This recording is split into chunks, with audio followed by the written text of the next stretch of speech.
embarking on a quarter century of excellence.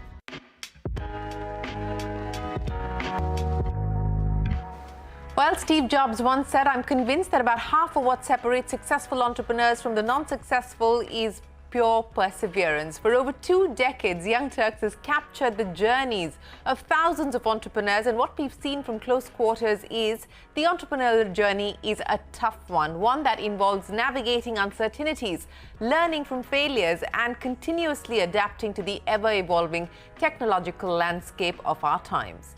Each year, we celebrate the relentless pursuit of entrepreneurial vision and excellence and crown emerging companies at the CNBC-TV18 India Business Leader Awards. Let me start by introducing the Young Turk of the Year. This fintech giant serves 2 out of 3 Indians, that's 500 million users. As the market leader in UPI payments, the platform processes 5 billion digital transactions every single month and enables over 35 million merchants. Yes, I am talking about PhonePe. For the Walmart-backed company, 2023 has been a year of new beginnings with a greater vision. Building on top of payments, PhonePe has diversified into hyperlocal commerce, insurance, stockbroking, lending, wealth management, and has even launched a challenger app to the app of all apps, Google Play Store. Now let's talk about CNBC-TV18 IBLA's Young Turk Startup of the Year. Electrifying the landscape of urban mobility with a fleet of EV cabs, this startup is changing the way that we move. Founded just 4 years ago, it has completed more than 10 million rides, covering 325 million kilometers, saving over 21,000 tons of CO2 emissions. A revolution on wheels, the Young Turk Startup of the Year is BluSmart, and it's racing towards a greener future and aims to double its fleet to 10,000 electric cars by March 2024. Hello and welcome to this very special edition of Young Turks, India's longest-running show on startups and entrepreneurship. I'm Shereen Bhan, and joining us today on the program, Sameer Nigam, the founder and CEO at PhonePe, and Anmol, Jaggi, the co-founder and CEO of BluSmart. Gentlemen, thank you very much for joining us on the show, and congratulations once again on your win at the India Business Leader Awards. Sameer, let me start by asking you, if 2022 was a year defined by relocation as well as separation, 2023 is really, as we pointed out, a year of new beginnings for you. As you venture into new verticals, as you venture into new businesses, what are you most anxious about? First of all, thanks for having me here, Shereen, and thanks so much for the recognition. I think, as you correctly pointed out, 2022 was a lot of just corporate stuff, restructuring, spinning out, moving domicile. So this year's been exhilarating. So many different launches, so many new sectors. So as a founder, it's been a extremely sort of fun-filled year. But I think you put it up on the screen, when you have 6 or 7 big launches in the same year, it's also a bit unnerving. I think we're just trying to make sure that we sort of prepared as an organization, we have the right leadership team in place, we have the focus to win in multiple sectors. But I think we have a lot of new toys, so I'm excited. I'm very excited about the future. Yeah, I would imagine the excitement is there, and it would perhaps be plenty given the fact that you are entering into so many new spaces. But I want to address that issue that you spoke of, and that's why I started by asking you about what you're anxious about. Because the problem is not the start. The problem is scaling up. In your case, on the payment side, you've scaled up significantly. We gave the numbers, record-breaking numbers, just about every single day that PhonePe is clocking. But as you enter these new spaces where you are going to be the challenger, how do you gear yourself? How do you prepare yourself for battle? So I think there's a couple of things to note. So you mentioned wealth management. We've actually been selling mutual funds and perhaps about 20% plus of the SIP market for the last 3 or 4 years. People just don't know that about us because the payments business sort of dwarfs everything else. We've been in the insurance market for about 3 years distributing products. We just started advertising aggressively and entered health insurance this year. But we've been doing motor for 2 or 3 years. I think the other thing that gives us some comfort is the fact that there's one very simple thing that's sort of binding all of these plays. Whether it's insurance, we're broking. Whether it's wealth, it's either SIPs or stock broking On lending, again, we're not a balance sheet lender. We're not an NBFC. We're a platform. Payments is a platform. App Store is a platform. The one thing you'll find as a universal sort of leveling factor is that tech's at the center of what we do. We're not into manufacturing financial services. Even with PIN code and hyperlocal shopping, it's very asset light. So we're not sitting on inventory, building supply chain or logistics. We're digitally connecting parties. So I think the playbook, there is a lot of similarity. Second, we have a very tenured leadership team. A lot of us at the top have been together for more than a decade. This is our second or third tango together. My co-founders and I have been working together for 2.5 decades. So I think there's a lot of trust, there's a lot of understanding, which allows you to actually surface problems much more comfortably than larger orgs typically do. So I think we problem solve fast. Well, you know, I have to agree with you. If you are going to do the rodeo, then it's better to have the same crew that that you do the rodeo with. And as you said, you've been around the block a few times, so that certainly does help. But, you know, I want to go back to something that you just said and link it back to what you told me when we last spoke. You had said that you're not looking at getting into getting a banking license. You don't want to manufacture financial products because that is not your forte. So this whole talk and speculation around consumer lending in 2024. What do we make of that? So we've already entered merchant lending. Again, we're distributing with NBFC partners. We're distributing with banking partners soon on the merchant side. On the consumer side, again, we're going to be distributing consumer loans. We're going to be distributing possibly EMI products, credit cards, virtual credit on UPI. But all of this is again on the back of partnerships. So we are what's being called an LSP now, a lending service platform. We're not getting into balance sheet. I think with the user base and the merchant base we have in the country, 500 million on one side, 36, 37 million on the other side, I think it almost be tragic not to actually open up that traffic fire hose to all the manufacturers who do their job brilliantly. I think we might work on data models with partners. We might try and help them with better targeting. But at the end of the day, banking is a very different business than distributing sort of any digital products digitally. So I think we want to focus on what we are good at. Focus on what we're good at. Let me bring Anmol into the conversation. Anmol, once again, congratulations to you and the team at BluSmart for winning the Young Turks Startup of the Year award. And I want to start by asking you, Anmol, what has been the big learning, the big lesson on what not to do? Because again, as I pointed out, you're the challenger in the market and you're playing in a very niche market at this point in time because you are in electric vehicle mobility up against the now Olas and Ubers who are getting into this space. What's been the big lesson on what not to do? Thank you, ma'am. And thanks a lot for awarding us the Young Startup of the Year. I think what we have learned is not to just keep it very simple, not make it complex. People are in the mobility service just need their cabs to arrive on time. They need clean cars without cancellations, without surge prices. So just keep it extremely simple, and there is no need to over diversify, or there is no need to do too many things.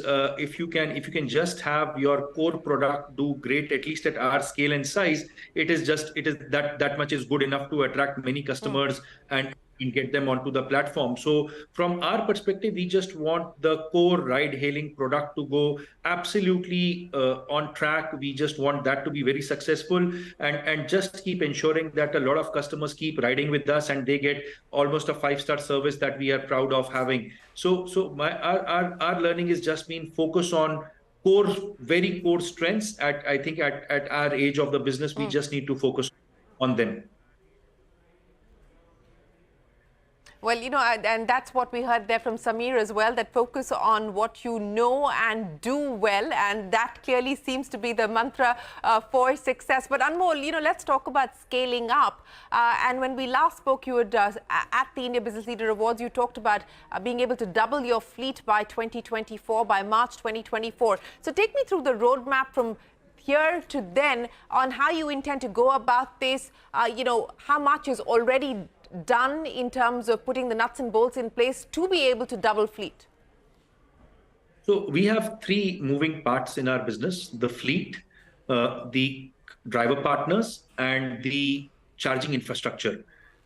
We do not assume the moving part to be our customers, because customers' mobility is a service which is in great demand and India is short of it. So there are many customers who want the service. So customers is not a constraint. The constraint is on three elements of fleet, charging infrastructure, and driver partners. On the fleet side, now that there is no more electronic shortage, etc., which is there, and a lot of OEMs have started to manufacture electric vehicles, we are no longer seeing a constraint over there. On the driver partners, because of our model of the asset ownership not being with the driver partner and that being with the company, which is BluSmart, we have more than enough driver partners to come in. The only constraint that we are critically facing is the lack of charging infrastructure. And BluSmart is building a lot of charging infrastructure for itself and for others, whereas we need to collaborate more and we need to build out for India a huge amount of charging infrastructure which is needed. So to go from currently about 5,500 cars we have to 10, 11,000 cars in the next 7-8 months, what is needed for us is only the single-minded focus on continuously building charging infrastructure. I think if we can build out that charging infrastructure, the driver partners, customers, or the fleet will not be a problem. It is now only a game of how soon and how large can the charging infrastructure in the country be. Yes, that I would imagine continues to be a key constraint, not just for companies like yours, but many others. But, if I were to take what we were discussing with Sameer to you as well, Anmol, you are through group companies, etc., in the charging space. What about in the EV space? Is that an aspiration that you are considering? So just for clarification, ma'am, Blue Charge, which is a 100% owned subsidiary of BluSmart Mobility, that is building out the charging infrastructure, and through the other owned company, which is my own, which is the second company, which is a listed company called Gensol Engineering, we are into manufacturing of EV vehicles and into leasing of EV vehicles. So of course, we believe as a family that electric mobility is going to be big, and we want to have, and the whole space is open up for grabs. And in various entities which can core focus on the respective areas, we are focusing on building the complete ecosystem. So building up the complete ecosystem. Sameer, let me come back to you now and let's talk about the competitive landscape and how you intend to take on the competition. There isn't much that you need to do, at least on the payment side at this point in time, given the advantage and the lead that you have. But in the new verticals that you are getting into, albeit, as you pointed out, you've been around even in those spaces for the last few years, what will be the differentiating lever that you intend to deploy outside of the tech platform and outside of the tech strength? I think the answer is slightly different for each of them. Lending and insurance, the distribution's on the PhonePe app. So I think that's for both those businesses, they already have a large user base that they can tap into. So clearly for share market, PIN code, and the Indus App Store, first problem statement is they're going to have to actually build a brand identity and define the product value proposition. So they have a higher order challenge to sort of solve for. I think with PIN code, much like with UPI, there's more uncertainty than there's certainty in terms of whether the network participants will really sort of do what's required to make a seamless e-commerce experience happen without actually controlling the logistics, the packaging, the inventory, and all of that stuff, right? I mean, that's the opportunity. I think the niche we hope to carve out, as the name suggests, is we believe that so much of grocery and food and pharma is just naturally better suited to the hyperlocal environment at the PIN code level. Because the distribution supply chains, whether it's for food, produce, it's already available in ample supply locally. The problem is outside of limited like WhatsApp groups, you don't know what's available in the shop until you call and order. Making that experience sort of shift to a catalog-based order where I can actually just order. If I could do with my local grocer what I can do on a big basket, you've solved a major dynamic problem, right? Because I think people increasingly want to control the experience. They want to control when the delivery happens. But all of those pieces can come together through a platform as well today. I think that's the promise we are hoping to deliver on. Seamless, slotted, timely delivery from your neighborhood store. On the App Store side, we'll reveal more as we go along, but I think that's the area, App Store, Play Store. These are what I call the road toll services that have been applied about 15 years ago. The innovation's been zero. If you're the only one collecting toll tags, your need to actually solve for either developers or consumers is near zero. Yeah. Whether it's the localization of content, whether it's the localization of recommendations to what you want, what you need, I think there's so much more to be done. And I often cite this example. There are thousands of app developers in India. We all operate in a mobile-first, data-first world, not a laptop broadband-based world. For some peculiar reason, across 700 million devices, all my app updates happen only if I'm on Wi-Fi on an automated basis. Your auto updates only happen on Wi-Fi. Now that's such a US-centric, circa like 2007-centric worldview. It tells you how neglected the market is. So when you put out a new app or I put out a new app version, users don't see it unless they actively go and update apps. But for service providers, for app developers, you want your new features out to the entire population on day zero. It's fixing those very basic things one by one. And I think it's going to be a long haul. One, because the competition is fierce, as you can imagine, but also because when people are used to a certain way of transacting or a certain way of buying things, and you're shifting the goalposts, you're trying to deliver a completely different sort of solution. Early trials are hard. They're actually harder than in a virgin landscape where there's nothing of its kind. UPI had a demon moment. We'll have to see what the ONDC demon moment looks like. We'll have to see what a Indus App Store demon moment looks like. Well, I don't know. I hope we don't have anything as disruptive as the demon moment to ensure that ONDC gets its big break. But we'll have to wait to see. We'll have to wait to see how that pans out. But, you know, speaking of the long haul, Sameer, let's talk about the road to profitability and revenue up 77% year on year, 2,914 crores. When do you hope to be able to get to profitability? And you know, this relocation, one would imagine, was a precursor to an eventual IPO. What is the broad timeline that you have in mind? So I think those two statements are interlinked, or questions are interlinked. I think moving to India was just putting sort of a stake in the ground saying that we're going to list in India. I think the listing, all things being in place, is inevitable. I think a company our size should aspire to actually be governed in the public markets. It's something that we would like to do. I think we have 2 or 3 broad markers for it.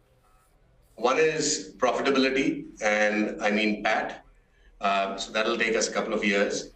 It'll take us a couple of years at least. It could be 2, it could be 5. I'm still not putting a timeline to it. The second is diversification of revenue, because payments, as you can imagine, we process, in fact, now more than 6 billion transactions on a monthly basis. The numbers keep exploding, but the revenues are not like the rest of the world because of the MDR regime. So we want to diversify. We want to allow ourselves a little time for all these new green shoots to take off. Lending should make money, insurance should make money, and so on. So I think once we are healthily diversified and we reach PAT, is when we look to actually go public. For us, it's a milestone. It's not an end goal. That I'm certain of. I think we talk about this all the time with our young employees. Startups should be chasing profitability and sustainable profitability, not an IPO. I think the IPO will come to us. Yes, an IPO will come if you, in fact, do deliver on profitability and sustainable profitability.